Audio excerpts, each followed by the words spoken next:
Hello, welcome to Get Your Mind On. I'm Lori Stohs. Do you have poor performers in your organization or that you manage? Well, we may not think so or want to think so, but if you just step back for a moment and think about the things that you catch yourself saying, well, they're a very nice person, but, well, they do a pretty good job most of the time. When we really step back and think about it and take a look at it, we probably have a few performers maybe that we've been dealing with for a long time that maybe need some action to be taken against them.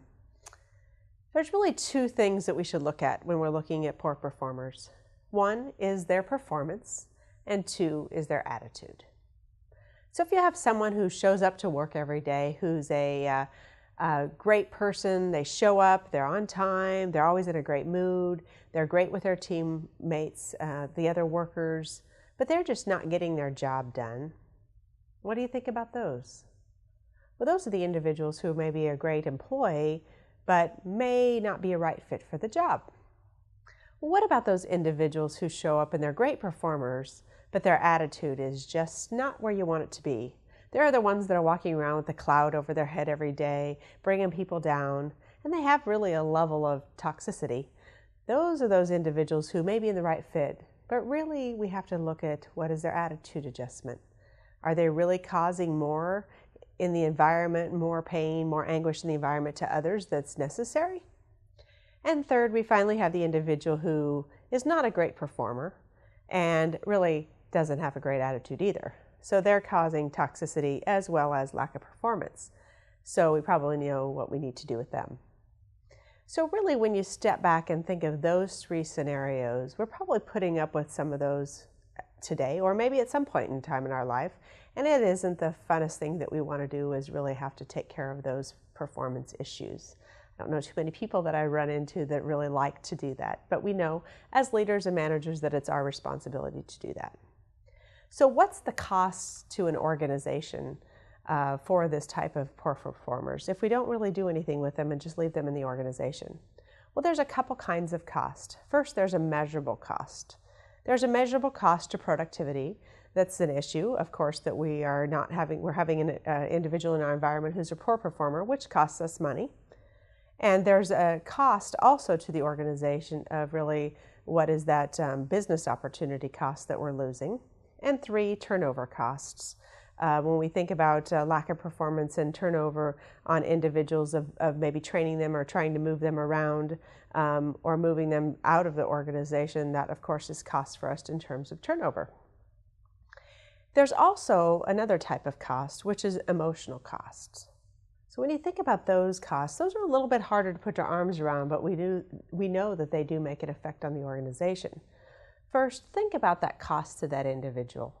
Emotionally, many times when people are in roles, their awareness is that it probably doesn't feel right or they might not be a fit.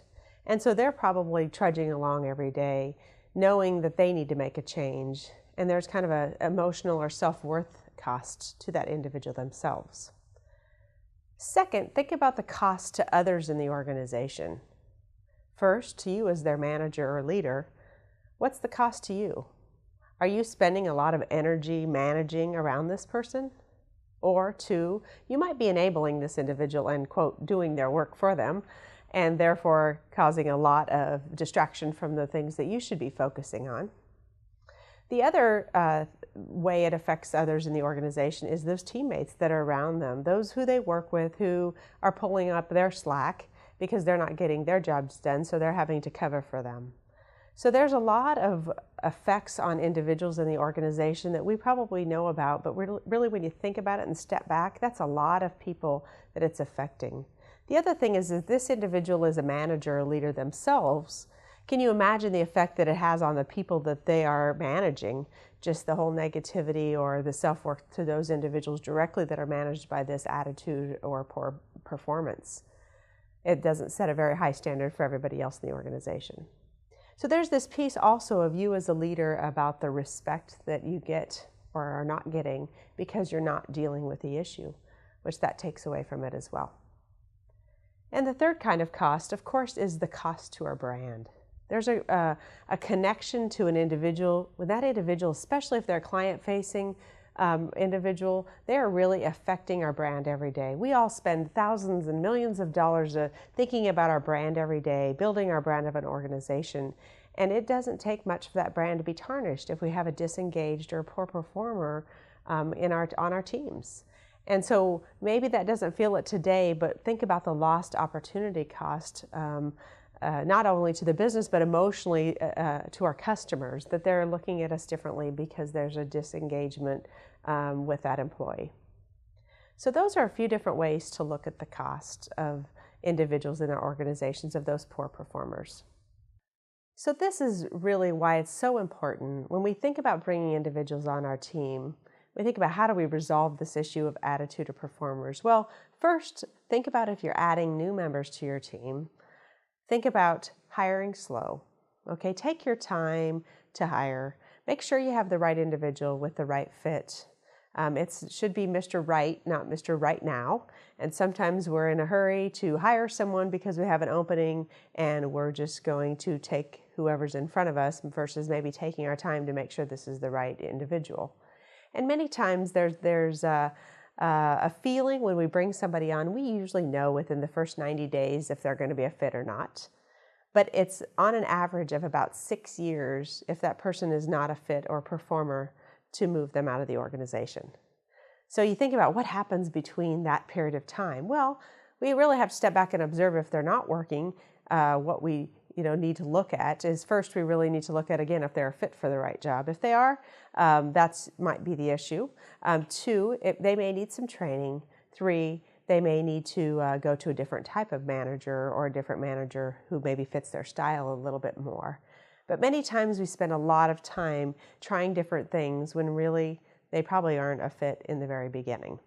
So that would be the first place for new individuals that we're hiring. If they're existing individuals, you really need to just step back and really take some time to think about this individual and what's the best action. We really need to be fair to ourselves and go back to those costs and think about, is this really worth having this individual in an organization? Now you may be thinking I'm a little harsh to think, is she just trying to get rid of individuals in organizations? Well, you know what, that's really not what I'm looking for, but I think it's fair. We have to think about ourselves and that individual to think, is it fair to our clients, to us, to them, that sometimes we as the leader and manager have to help make that decision. And so those are tough decisions for us to make, but we really do need to step back and do that. So let's think about our positive charge for this week. First, take some time to think about you. Where are you? Are you a fit for the role? Are you feeling successful? Maybe you're feeling like your life isn't working as a leader or manager. And maybe when I was talking about that individual, you were thinking about yourself, and you need to stop and evaluate where you are. Second, think of the individuals on your team that you manage or in your organization that might stick out as being one of those nice people, but not a great performer, or one of those great performers, but very toxic, or one that kind of pops into your mind that does both. We all need to know that we need to make some changes. So sit back, evaluate, do not judge, and think about what truly needs to be done.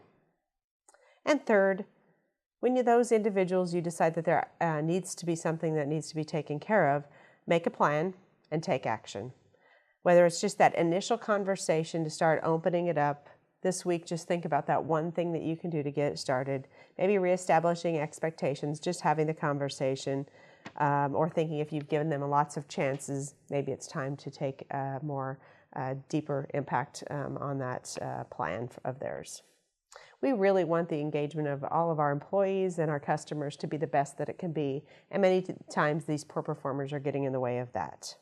So just think about it. Don't we want everybody to be successful? Everybody really deserves the right to be successful, and we really need to give them that opportunity as a manager and leader and give open and honest feedback and really help our performers get to a higher levels of success.